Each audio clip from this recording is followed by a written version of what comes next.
In the 1930s, the Great Plains were devastated by a killer drought that lasted for almost a decade. One of the nation's worst natural disasters. The people who lived through the Dust Bowl have been scarred forever. But climatologists have discovered that even more severe droughts have scorched the earth in centuries past. When you look at droughts in other centuries, you see droughts that can go 10, 20, or 30 years even. And experts agree we are due for another extreme drought soon. The effects could be devastating.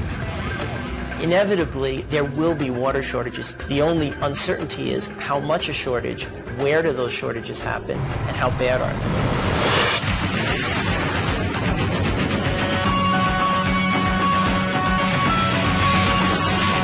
Mega drought on mega disasters. Throughout the 20th century, major droughts plagued the world. In 1936, a drought in China killed more than 5 million people. Ethiopia suffered severe droughts during the 1970s and 80s, and still experiences persistent drought. In recent years, the Darfur region of Sudan has experienced a recurring cycle of low precipitation. This drought has been a major factor in the devastating civil war there. At the end of the day, wars in history have been caused by basically two things: religion and resources. In the 1930s, the Plains region of Oklahoma, Kansas, the Texas Panhandle, and other western states were hit by one of the worst droughts on record. Thousands of farms went bust as parched crops wilted in the fields. Hundreds of thousands of people were left homeless. It was one of the worst natural disasters in the nation's history. Now, climatologists are concerned another extreme drought could already be starting in the western United States. Certainly a lot of the western United States has had issues with serious drought problems in the last 7, 8, 9 years. An extended drought in this region could be devastating to the nation's economy. Economists always talk about this thing called the water diamond paradox. Diamonds very expensive, not terribly useful except as an ornament. Water very cheap, probably the most important substance on the planet that human beings need to live. Water is already proving to be scarce for both farmers and urban residents across the West. And a recent government report states that while the 1930s drought lasted less than a decade, current drought conditions may go on for more than 100 years. So one of the key issues now is if we were to have a recurrence of an event that was even more severe than the 30s in terms of duration and deficiency of precipitation, with all of the additional people that now are dependent upon water supplies, what that impact would be today, it would be much different than what it was 100 years ago or 200 years ago. The conditions that set in motion the Dust Bowl started in the early part of the 20th century. Farmers were buying land and planting crops as fast as the banks would lend them money and the tractors could till the fields. Most of this area was settled and broken in the late 19th and early 20th century, especially in the Texas Panhandle region between 1909 and 1929. Farmers plowed their way across huge swaths of the interior West. The great expansion in this region also occurs during the period of the First World War, when wheat prices just skyrocketed, averaging roughly $2 a bushel. Farmers were also greatly helped by a long period of high rainfall. With the precipitation cycle above average, farmers plowed the grass and they planted wheat, and they made money. But on October 29, 1929, the stock market crashed, and the first rumblings of the economic catastrophe reverberated across the nation. Roy Vineyard and his family were residents of Amarillo, Texas, when the Depression first hit. The money was scarce. The banks failed, and the country was just on a fix. For farmers and ranchers, this was just the first blow to their livelihood. Farmers were really rolling the dice that precipitation levels would remain high, and then nature turned against them. In 1931, it stopped raining. With every sunrise came bright blue skies and almost no precipitation. It was real dry. We were getting 10 and 12 inches when our normal rainfall is 20 inches. The farmers of the southern Great Plains were living on a ticking time bomb of drought. A serious drought involves more than just an extended period of low precipitation. The significance of drought lies in its impacts, and so the other important component of the definition is how that deficiency of precipitation over some period of time affects human activities in the environment. During the 1930s, over-farming and increased water demands were exacerbated by a rise in temperatures and drier conditions around the world. It's a complex issue because sea surface temperatures affect the climate all around the globe. The ocean circulation and the atmospheric circulation are inevitably linked together. And so when you have big anomalies in ocean sea surface temperatures, you're going to have some anomalies in the climate. Computer models created by scientists at NASA indicate that during the 1930s, higher Atlantic sea surface temperatures influenced the jet stream to shift further south, bringing less moisture and hotter, drier weather further inland. This in turn increased the heat on the ground. If you've got dry soils and higher temperature, it's that feeding on itself cycle. There's not a lot of moisture there. You get a really starved atmosphere, if you will. There have been numerous periods of warmer, drier climate in the past, including the 1930s drought. But many experts fear that pollution and CO2 emissions could be contributing to a new, irreversible warming period. Unlike other natural disasters such as hurricanes, floods, earthquakes, and tornadoes, drought is also a tipping point disaster that can take years to reveal its full magnitude. So usually it's months or maybe even seasons or even years before people realize they're experiencing a drought.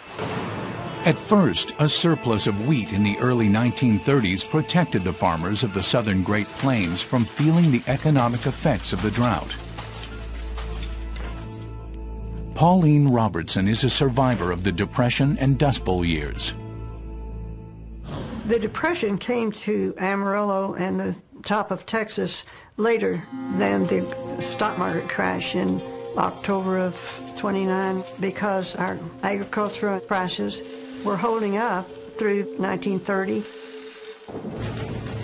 But even as they sold their bumper crop for a record profit, the growers' agricultural techniques and new tractor-driven technologies were undermining the very earth beneath their feet. Farmers would plow from property line to property line and would lose all the moisture that was held within the soil. You have the availability of tractors so that an individual farmer could go out and plow large amounts of land and essentially using cultivation practices that they had learned in the more humid parts of the country. But the earth was different in the arid West. This is also an area in which soil composition is very friable.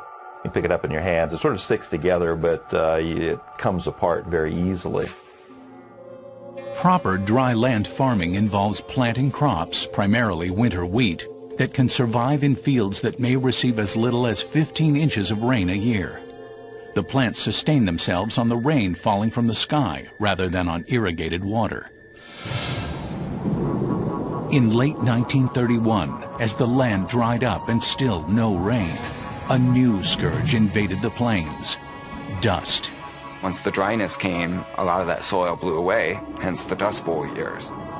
These winds would come and pick up this tons and tons of dirt and blow it south.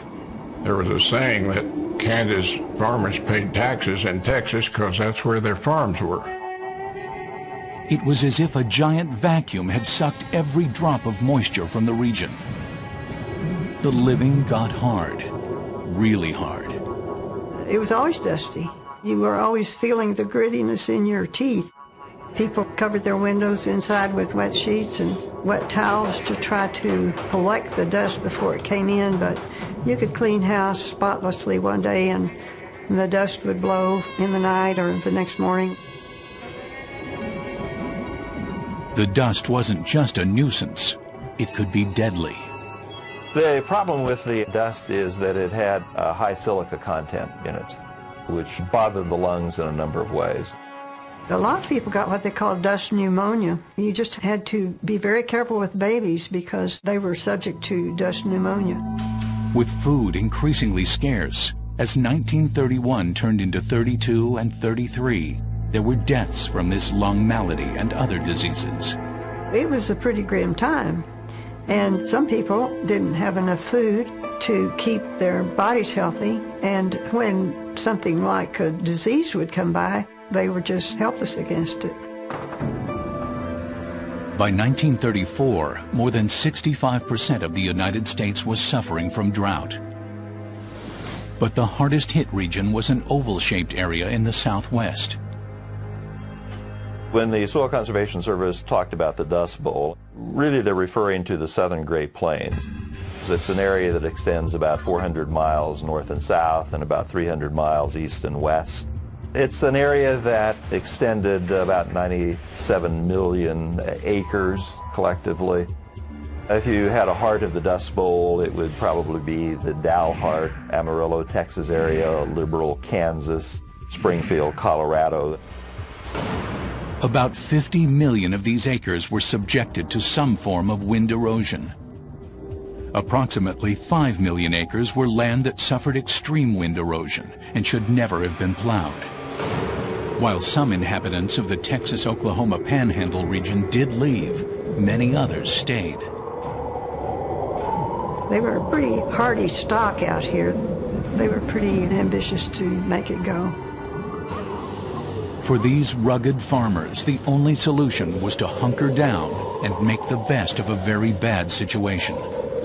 In Dalhart, they had a newspaper editor who started a last man campaign, the last man to leave Dalhart.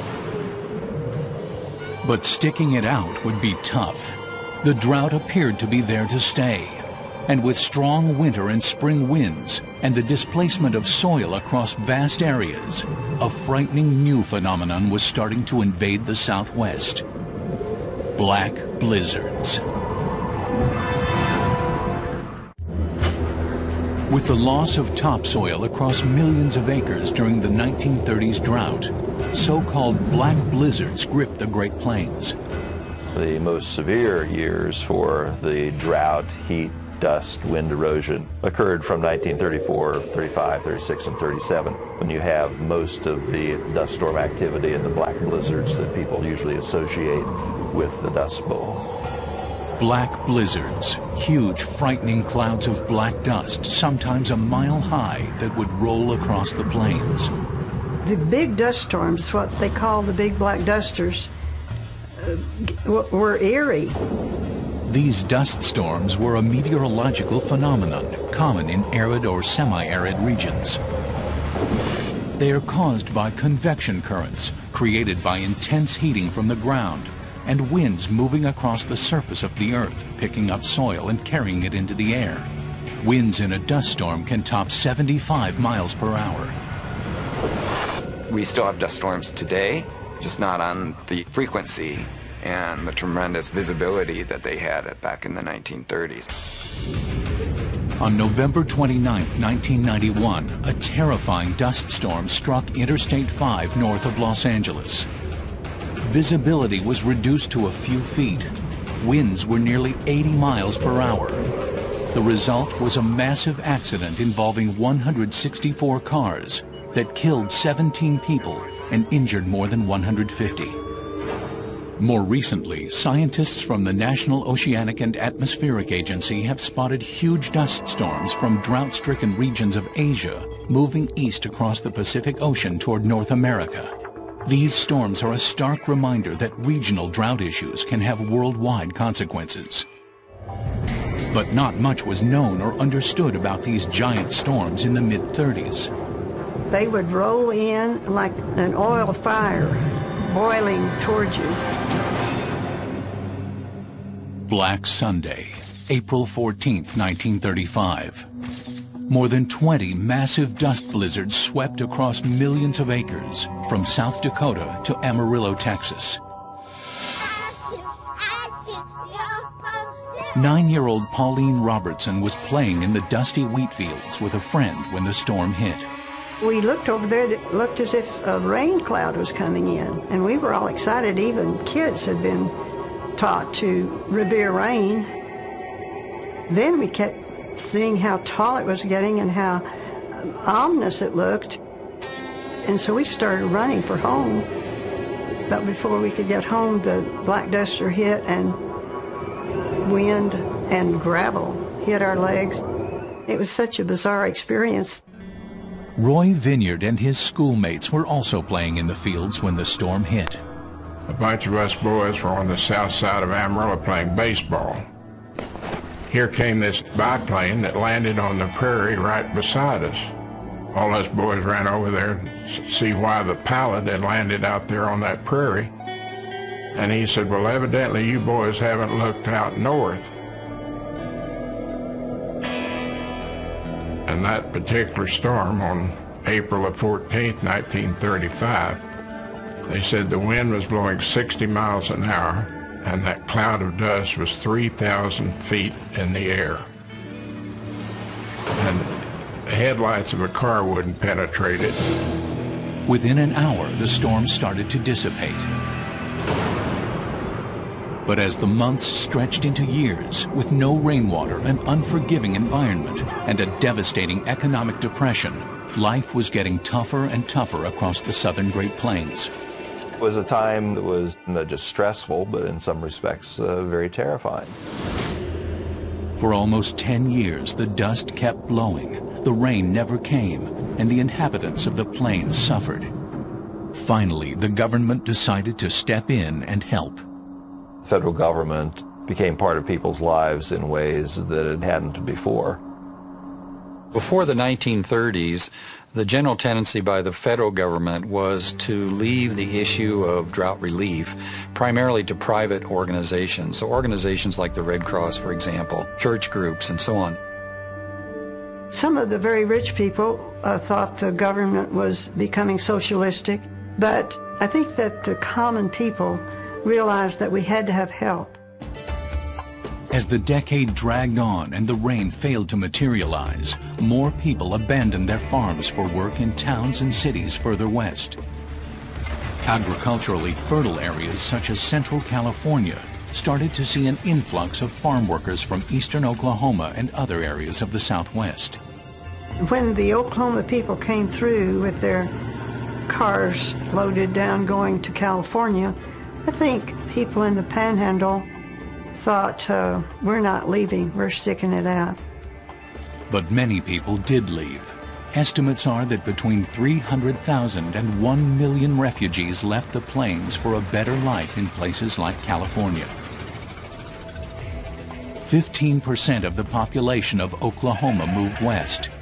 Okie became a pejorative term for anyone migrating west, no matter where they were from. As the 1930s came to a close, the economy began to recover. By 1937 and 38, the worst of the Dust Bowl years were over. And with temperatures returning to normal, rains finally returned. In the spring of 41, I believe, was when the rains finally came back to the region. For many Americans, this period of history would fade to nothing more than the poignant backdrop for books like The Grapes of Wrath by John Steinbeck and haunting photographs by Dorothea Lange and other chroniclers of the era. But as the 21st century heats up, there are new fears that a mega drought that dwarfs the Dust Bowl may be just around the corner. Experts from the National Oceanic and Atmospheric Agency, the National Drought Mitigation Center, NASA, and others are concerned that the American West and other regions of the world could plunge into a devastating drought over the next half-century. Climate fluctuation has contributed to periodic North American droughts for thousands of years. We had some back in the 1200s, back in the 1500s and 1600s that were termed mega droughts. So we've had some periods of these multiple year droughts that have really affected the U.S. Archaeologists and climatologists use the science of dendrochronology to study these ancient meteorological events. This scientific analysis of tree rings can reveal many clues about ancient climates. Dendrochronology is a way we can link current climate to past climate, and we call that proxy data. This tree ring analysis uses a formula called cross-dating. So one thing we can do is look at a current tree, and they can drill a core into a living tree and overlap it with a tree that they've either cut down or is dead that's been dated prior, and they just keep stepping backward and match it up and make sure they have the exact same years. The scientists count the tree rings in a cross-section. Each ring is 1 year, with a unique width and spacing. Scientists then convert these specks into a sort of dot-dash code, similar to Morse code. Dendrochronologists can then compare the information to another tree from the same region. If the dots and dashes correspond, the scientist can overlap these matching sets of code, creating a living record of climate going back hundreds of years. The whole key, though, is the cross-sections to determine the accuracy of when. Climatologist Svoboda demonstrates this principle with a tree ring from north-central Kansas. They have dated the start date here, as you can see, in the late 1800s. Around 1883, they've determined when the tree began its growth. And what's nice is then if they've gone and done some cross-checking with other trees in the area to overlap and do that, we can see, for example, the Dust Bowl years, how tight together those rings are. There's very little space between that whole 10-year period versus when you get out here between, say, 1951 and 39, we can see those rings get wider again, so we know we generally are in wetter times. But the Dust Bowl years really show up nicely on this particular sample. By determining the frequency and duration of droughts over the last 1,000 years, they can more accurately predict when we might be due for another climate fluctuation. 600 years before the onset of the Dust Bowl caused so much destruction across the Great Plains, another drought was wreaking havoc on an earlier civilization. The ancient did their thriving culture in what is now the southwestern United States. Dr. George Gummerman of the Santa Fe Institute and the School of Advanced Research has been studying these Native American populations for more than 30 years. Starting about 1000 AD, according to the tree ring records, the climate became very fine for corn agriculture, which was their major food source. With a favorable climate, the Anasazi expanded rapidly and flourished over the next several hundred years. These early inhabitants of the Southwest took advantage of this wetter-than-normal period and their own technological innovations to greatly expand their agricultural reach.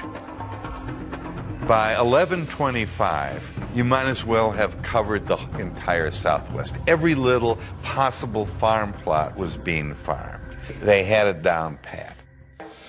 Despite its seemingly harsh and unforgiving topography, Chaco Canyon in New Mexico was an important cultural and economic center of Anasazi life.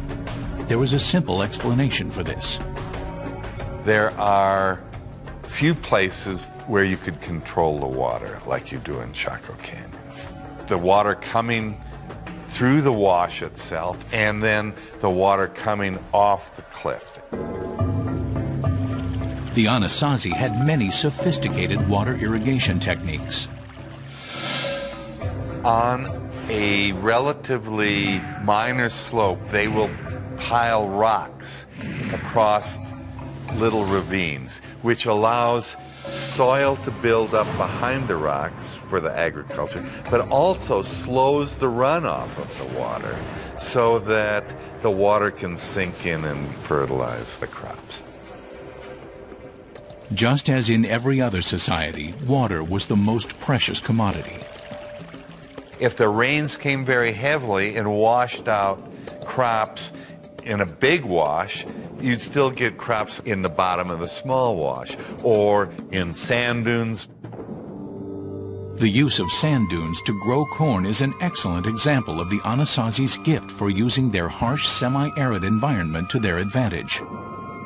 Now, what looks drier than a sand dune? Not much, but it's the favored place to grow corn in this particular environment. Why? Because the sand holds in the moisture and they can plant the corn seed 6 to 4 inches deep. But around 1150 AD, the Anasazi suddenly deserted their homes. Along came a period for about a decade around 1150 AD when certain areas in the Southwest were abandoned. And they were areas of lesser rainfall. At 1150, the greatest complex prehistoric society in the Americas, Chaco Canyon, was completely abandoned, primarily triggered by climatic change. So around 1300, at Mesa Verde was another huge area of abandonment. Everybody left this part of the Southwest. It appears prolonged periods of drought may have triggered a massive collapse of the sophisticated society the Anasazi had so carefully built. Within a few short years, the Anasazi had abandoned their cities and degenerated to a more primitive state. You get episodes in the archaeological record of violence, some evidence of cannibalism, and the start of a new religion.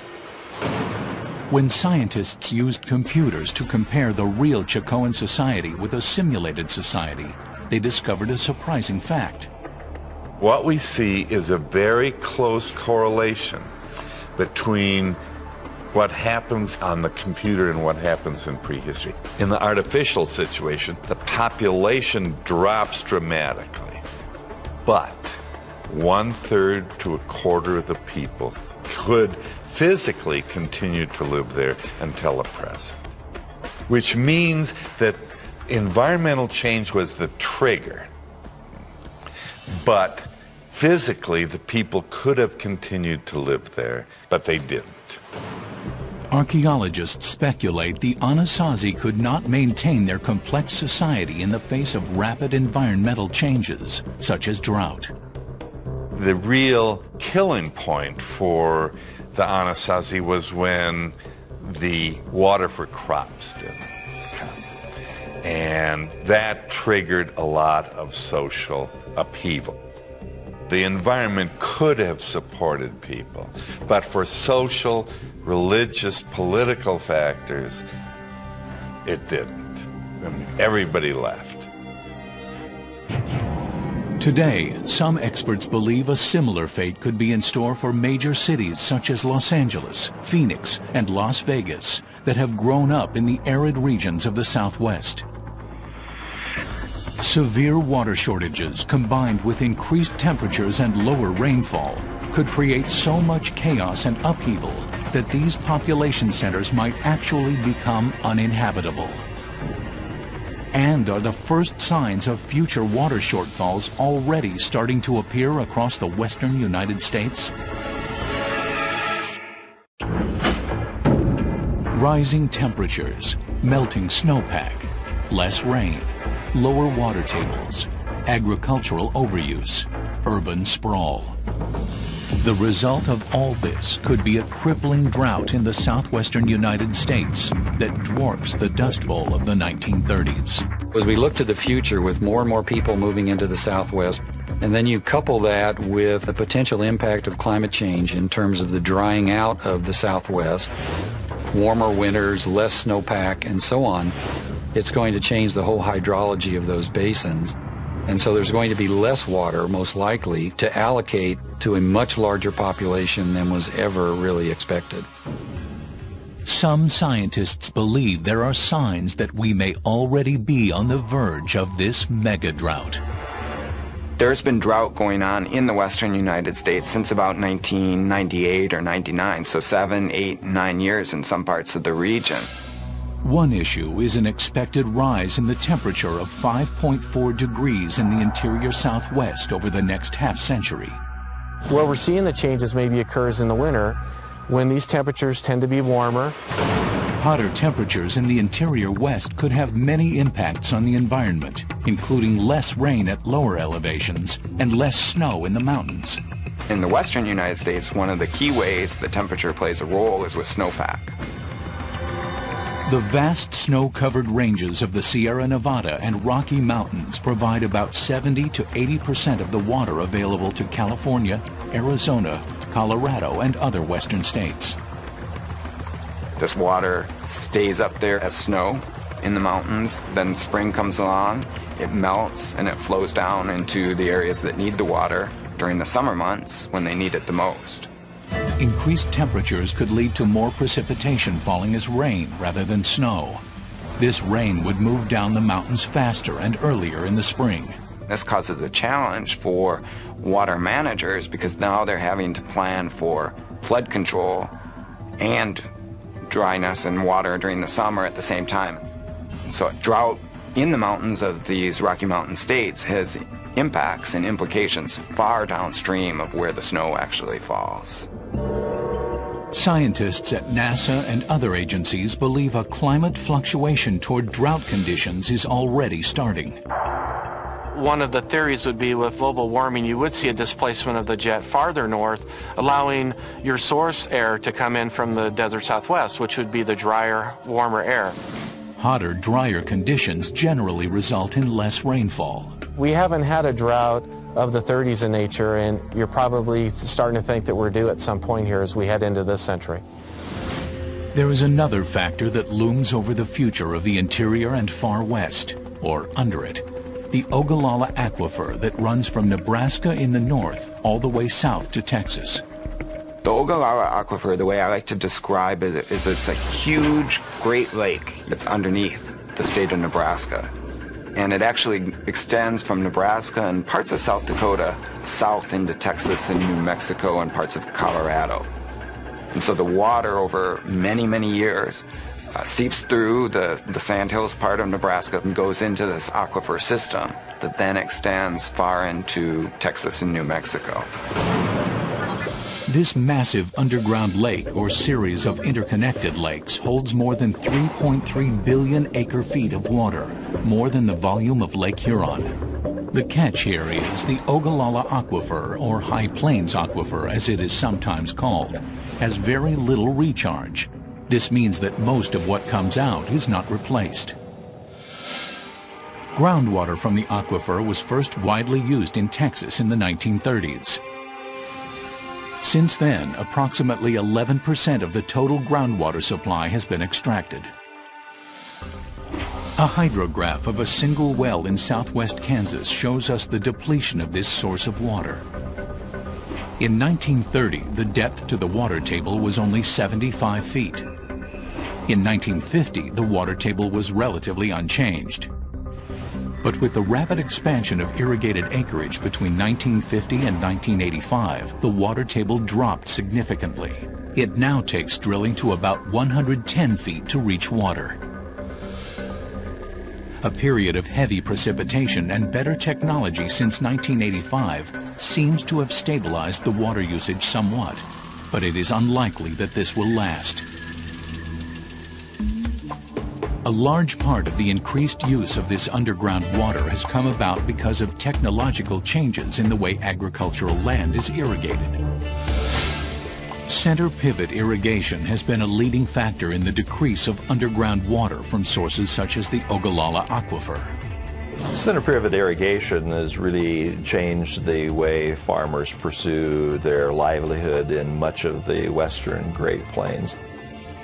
Essentially, it's a technology that emerges out of the 50s and it starts to become affordable in the 60s for a number of farmers.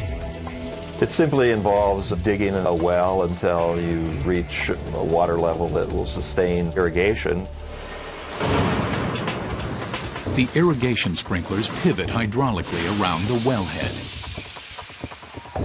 The systems are really exceptional in size. They can cover a quarter section and more, depending upon the capital that a farmer has to invest.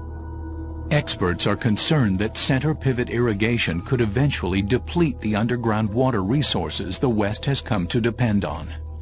What it means is that today in the western Great Plains, instead of people doing dryland farming, planting wheat and letting nature take its course, they can plant corn. Corn, alfalfa, and other feed crops requiring heavy irrigation have brought slaughterhouses and packing companies to areas where they had never been before. But there is a downside to this productivity. The problem has been that they've been so successful that the Ogallala aquifer is depleting very rapidly, and it doesn't have a recharge rate. If the underground aquifer becomes depleted while we are suffering from a long-term drought, the consequences could be catastrophic.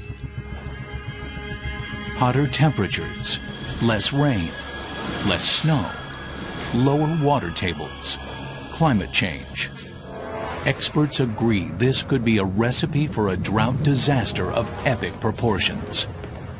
And it may have already started. Scientists agree a dangerous combination of man-made factors and climate fluctuation could lead to long-lasting megadroughts within the next 10 years.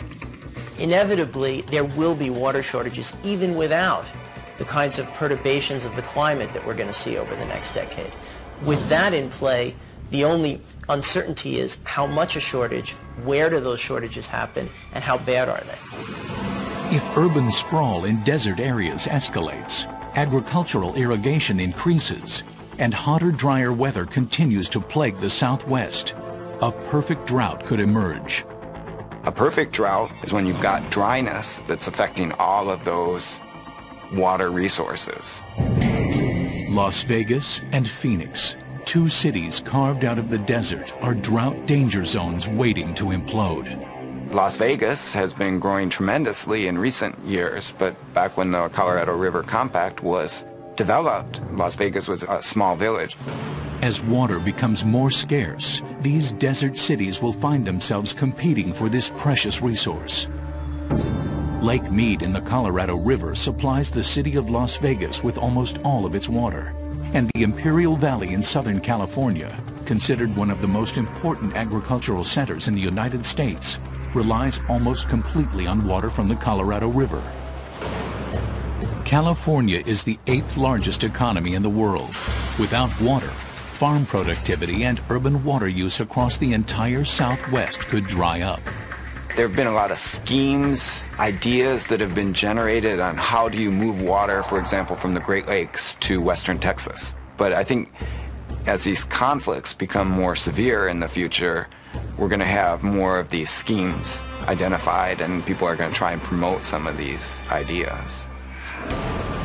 But even with the intervention of new ideas and conservation efforts, a multi-decade drought in the West would be a major catastrophe. What occurs in that sort of a scenario is that the first year of drought certainly affects the economy of people. It draws down the reservoirs, it draws down the water supply that's available in streams. But the conflict between agricultural and urban and suburban water needs is bound to increase as the length of the drought increases. It's going to be a big conflict issue, and we're only going to see more of that as we go through the next 50 years. Today, the Colorado River Basin at Lake Mead is at half capacity and is 110 feet below its maximum elevation of 1,229 feet. In a multi-year drought, lower precipitation levels and decreased snowpack could cause the river to drop even more. When you go into a second year of drought, you have those portions of the hydrologic system that are already out of balance from where they should be. And so a second year of drought produces impacts that are magnified significantly over the first year. As the drought drags on, water rationing could become mandatory. Dry brush across huge swaths of the West will be especially vulnerable to forest fires. What's changing in terms of wildfire is how we're moving into those areas where we have trees. The rural-urban interface is changing, and so we've got a lot of people who are wanting to move into the settings that are nice. In the third year of the drought, a massive fire spreads across much of Southern California, Nevada, and Arizona. In Los Angeles, a fire burns more than 25,000 acres across the Hollywood Hills. Almost 1,000 homes are destroyed. Thick black smoke covers the city.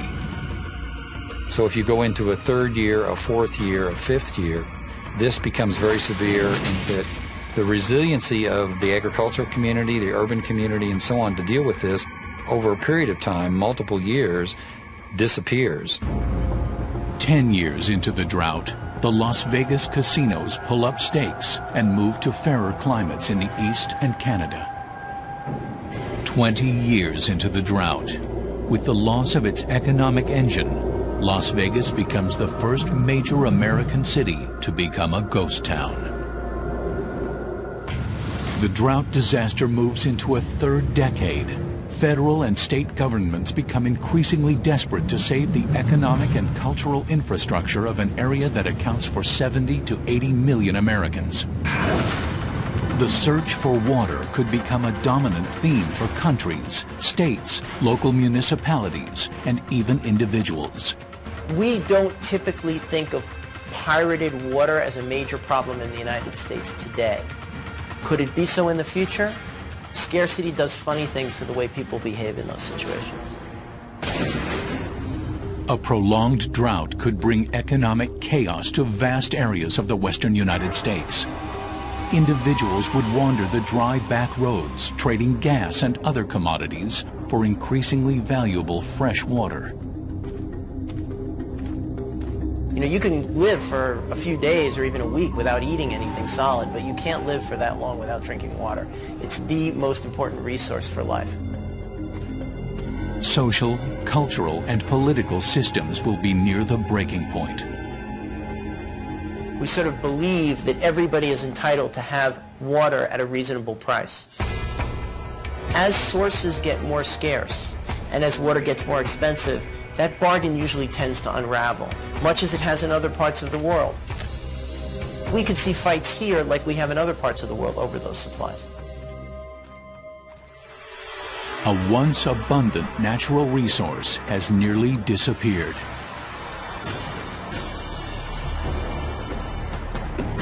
It's the Wild West all over again.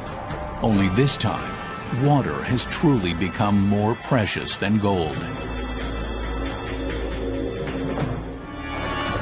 Nation could face off against nation over dwindling supplies of water. Here in the United States, it seems pretty unlikely that Colorado and California are going to go to war over water. But Mexico and the United States, that's a less unlikely kind of scenario. But this nightmare vision of the future may not be inevitable. At the National Drought Mitigation Center, scientists are working to ensure that this scenario remains science fiction. I think over the next 10 to 20, 30 years, we're going to be doing a much better job in predicting droughts. Early warnings could help farmers and urban areas make changes to avoid overtaxing their infrastructure systems.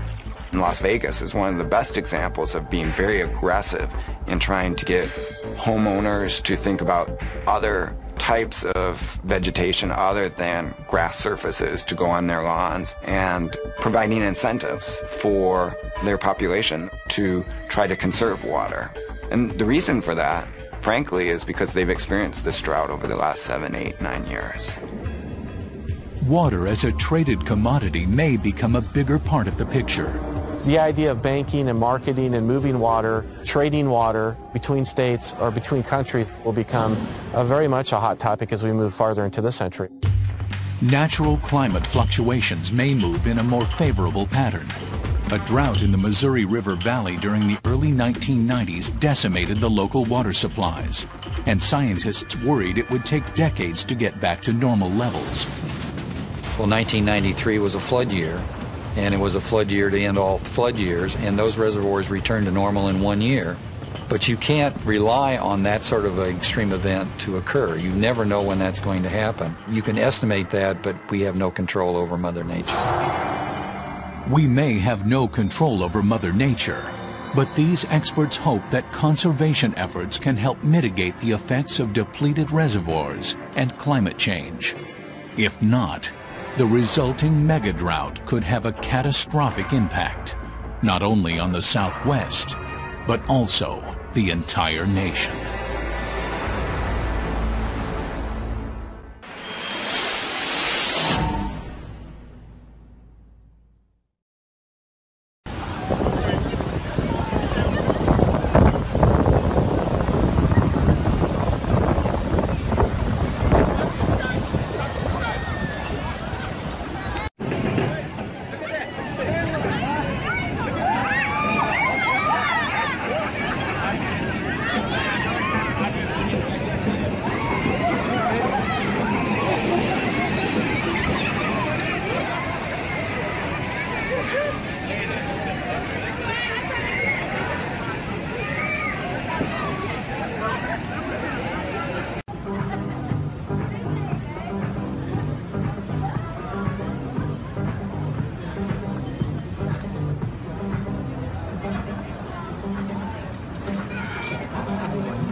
You should come see.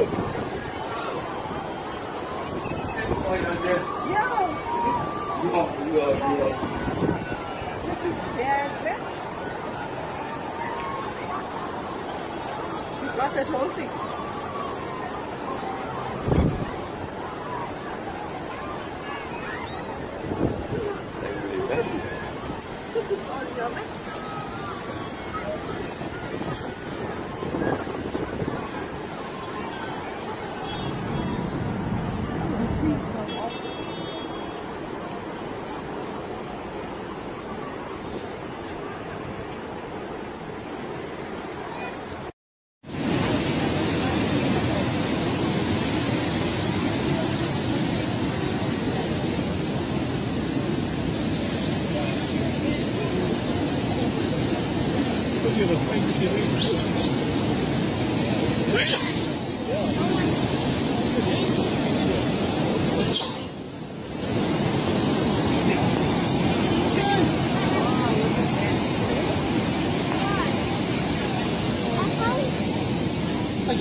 Not beach diving today.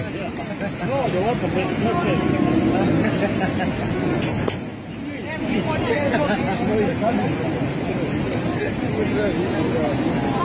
it.